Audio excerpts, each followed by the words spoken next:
Kapan berakhir waktu salat duha? Kapan berakhir waktu salat duha? Salat duha berakhir kira-kira ya 10 menit sebelum ya waktu zuhur. Kira-kira 10 menit sebelum waktu zuhur itu waktu masih boleh kita untuk melaksanakan salat duha.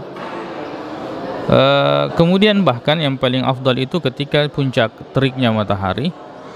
Nasa Nabi Muhammad sallallahu kira-kira jam 10 ya, jam 11. Nasa Nabi Muhammad sallallahu alaihi wasallam, salatul awwabina hina tarmidul fisal.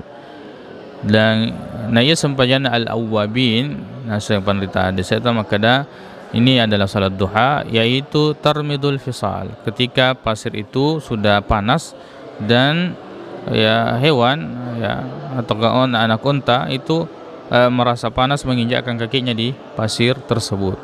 Jadi kira-kira di waktu panas itu memang di atas ya jam 10 atau jam 11. Ya.